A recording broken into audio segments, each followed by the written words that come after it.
जो आदमी बढ़िया कर रहा होता है वो अपने गली मोहल्ले का, सोसाइटी का सेक्रेटरी भी होता है ना, वो अपना काम भी बढ़िया चला रहा है, ऑफिस में भी उसकी बातचीत बढ़िया है। और जो आदमी पिट रहा है बेचारा, वो हर जगह पिट ही रहा है, वो हर जगह से परेशान है, और जो खेल रहा है वो हर जगह खेल रहा है। ऐसा क्या डिफरेंस है साहब? तो एक चीज आज आपको माननी पड़ेगी, जिसकी मस्ती जिंदा है उसकी हस्ती जिंदा है, वरना वो जबरदस्ती जिंदा है। तो आज अपनी मस्ती को दोबारा जगाते हैं और मस्त होकर जीते हैं। और मैं आपको बताता हूं क्यों ये जरूरी है साहब, क्यों ये जरूरी है। आप सब अपने घर वालों की खुशी चाहते हो, यस और नो? आप उनको खुशी देना चाहते हो, यस और नो? मगर ये कहना आसान है साहब, करना बहुत मुश्किल है। मैं आपको एक छोटा सा डेमो करके दिखाता हूं। तो साहब आपका नाम? पार्थो। पार्थो मियां, आपको मैं इंसान ठीक लग रहा हूं, यस नो में भी? अच्छा, डर लगता है पूछते, कोई मना ही ना कर दे। क्यों कह रहा है भाई जान पहचान तो कि जानी, मना कर दो ये क्या कुछ उखाड़ लेगा। तो पार्थो मियां, अच्छा बाकी सब लोग आपको 15-20 मिनट हो गए, इंसान ठीक लग रहा हूं मैं, यस नो में भी? यस, मतलब एक गेस कर सकते हैं, जरूरी नहीं है कि एकदम ठप्पा ही लगाना है। तो पार्थो जी, क्या आप मुझे लगभग 350 करोड़ रुपए उधार दे सकते हैं? देखो पार्थो जी ने क्या बात बोली, दे सकता, मतलब शायद होते तो दे देता, चाहता भी हूं देना, इंसान भी ठीक लग रहे हो, मगर है ही नहीं तो दूं कैसे?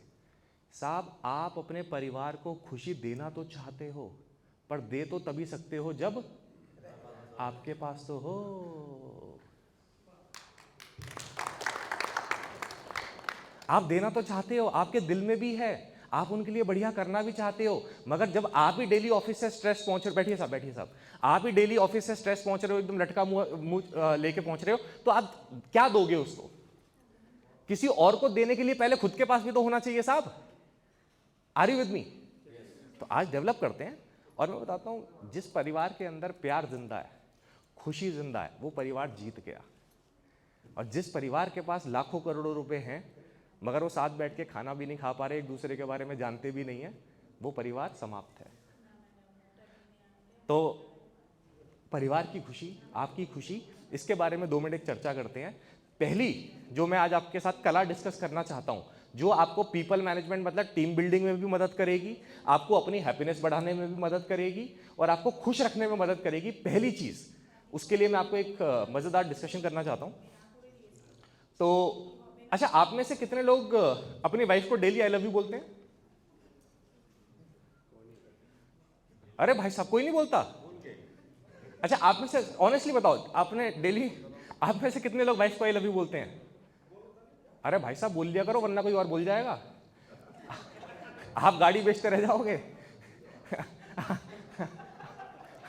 आप स्टॉक ही मेंटेन करते रह जाओगे और पीछे से कोई और बोल जाएगा। कंपटीशन टफ है बाहर। तो भाई बोलते रहने का, बाद में बोलोगे भाई इससे अच्छा मैं ही बोल देता, घर की इज्जत घर में रहती। तो बोलते रहना चाहिए। अच्छा सही में कोई नहीं बोलता? अरे अपनी बीवी को कह रहा हूं, अपनी। अरे मेरी जान, क्या भाई, यही मोहब्बत का इजहार कोई और ना कर जाए, मुझे इस बात का डर है। मेरे को आपकी मोहब्बत पे डाउट नहीं है साहब, मुझे लॉन्डो की मोहब्बत पे भरोसा है जो बाहर घूम रहे हैं। चलिए एनीवेज, मैं इस पर डाउट नहीं करता, बट देखिए साहब बहुत जरूरी है प्यार। हम उल्टा बिलीव करते हैं, प्यार होना हो इजहार करना जरूरी है। इजहार करने से एक वहम बना रहता है कि प्यार चल रहा है। अब वो तो वही वाली बात है ना, देखो सर हवा हर जगह है तो पंखे की क्या जरूरत है, भगवान हर जगह है तो मंदिर की क्या जरूरत है। तो इंसान है, हमें एहसास की जरूरत है, तो एहसास के बिना कुछ नहीं होता। तो आपसे रिक्वेस्ट है, बट एनीवेज नहीं बोलते साहब, बोलते रहा करो, बहुत ज़रूरी है, प्यार मोहब्बत बना रहे। तो मुझे याद है कि एक जगह मैं सेशन कर रहा था, हमारे कुछ क्लाइंट्स हैं सेल, गेल, ONGC, NMDC, सारे PSUs हैं, तो उनके साथ हम सेशंस करते हैं 7-7, 8-8 दिन के। गोवा में रेसिडेंशियल प्रोग्राम होते हैं, तो बड़ा मज़ा आया एक प्रोग्राम में। तो तीसरे दिन एक टॉपिक आता है एटीट्यूड ऑफ ग्रैटिट्यूड, कृतज्ञ होने की कला। देखो कंप्लेन करने वाले इंसान बहुत मिलते हैं, शुक्रगुजार होने वाला बड़ा कम मिलता है। आज मैं आपसे एक एक्टिविटी कराऊंगा, ब्रेक के बाद करेंगे, बड़ा मज़ा आएगा आपको। तो एक सेशन चल रहा था, सेशन के दौरान एक टॉपिक आया एटीट्यूड ऑफ ग्रैटिट्यूड। तो लगभग 3:30 बज रहे थे, ब्रेक के बाद का सेशन था, लगभग 3-3:30 बज रहे थे। तो मैंने सारे पार्टिसिपेंट से पूछा कि भाई साहब आप में से कितने लोग अपनी वाइफ को आई लव यू बोलते हैं। तो ऐसे ही माहौल था, ज़्यादा लोगों ने हाथ खड़ा नहीं किया, 4-5 लोगों ने किया। वहाँ पे 90 लोगों की ऑडियंस थी। तो एक आदमी ने हाथ खड़ा किया। तो मैंने कहा भाई साहब इसकी पर्सनैलिटी लग नहीं रही, मैं इसको 4 दिन से देख रहा हूँ, इतना उद्यमी आदमी है ये, इतना हिटलर जैसा आदमी है, हर कांड में इसका नाम आता है, 3 दिन से मौज कर रहा है गोवा में अलग अलग कसिनों में जाके। तो ये अलग टाइप की प्रजाति है, मुझे लग नहीं रहा इसकी पर्सनैलिटी देख के बोलता होगा। तो मैंने कहा अब मज़ा आएगा। तो मैंने बोला कि साहब एक बारी मेरी आत्मा की शांति के लिए आप स्टेज पे आ जाइए और फ़ोन करके बोल दीजिए। अब ये एकदम घबरा गया। अब 3:30 बजे का टाइम गोवा में ना बड़ी उमस होती है, तो एसी एकदम बहुत तेज चल रहा होता है, एकदम चिल्ड कमरा हो रखा है। ये स्टेज पे आया, 3:30 बजे के आसपास की बात है, पसीना पसीना हो गया, पसीना पसीना कि भाई कौन बोलेगा आई लव यू, कैसे बोलेगा, कब बोलेगा। बट फिर भी अब बढ़ता क्या ना करता, इसने उड़ता हुआ तीर ले लिया है। तो इसने बोला कि साहब मैं आई लव यू बोलूंगा मगर मैं उड़िया में बोलूंगा। मैंने कहा ले भाई हमें क्या समझ में आएगा क्या बोलेगा ये। मैंने कहा प्रोग्राम फ्लॉप। अच्छा दुश्मन ढूंढने की जरूरत नहीं होती, कंपनी में मौजूद होते हैं। एक साइड में पीछे से खड़ा हुआ, साहब मुझे उड़िया आती है। मैंने कहा लो भाई स्वागत है आपका, आप इधर आओ, दूसरा माइक पकड़ो आप। तो मैंने कहा इसको बुलाते हैं इंटरप्रिटेशन के लिए। अब मैंने इसको माइक दिया, ठीक है। अब इसने फोन मिलाया, जो पहले वाला आदमी था उसने फोन मिलाया, फोन उठाया नहीं। अब इसको एकदम ऐसी राहत की सांस आई कि भाई साहब फोन उठाया नहीं, बच गया मैं। अब किस्मत देखिए क्या, 30 सेकंड के अंदर कॉल बैक आ गया। फोन साइलेंट पे नहीं था, उसके हाथ में ही था, लिखा होता वाईफी और एक दिल बना रखा था उसने, वो फोन आ गया वापस। अब ये फिर परेशान। तो इसने फोन उठाया, मरता क्या ना करता, स्पीकर पे किया। तो इसने कुछ बोला। अब इसने कुछ बोला, मुझे समझ में नहीं आया क्या बोला, बट आई लव यू जैसा था।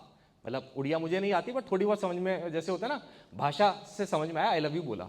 वहां से बहुत जोर से कुछ तड़कता भड़कता रिप्लाई आया, बहुत जोर से। अब हमें कुछ समझ में नहीं आया भाई साहब क्या बोला है। तो अब सारी आंखें उसके ऊपर। मैंने कहा भाई साहब इन्होंने क्या बोला। कहता है इन्होंने आई लव यू बोला। मैंने कहा वो तो ठीक है, वो तो हमें भी समझ में आया, उन्होंने क्या बोला ये समझाओ। तो कहता जैसे ही इन्होंने आई लव यू बोला, उन्होंने इनको बहुत जोर से डांटा। मैंने कहा क्या बोला। कहते उन्होंने बोला कि मैंने तुम्हें बच्चों की कसम दी थी दिन में दारू नहीं पीनी, फिर भी तुम दिन में दारू पी के बैठे हो।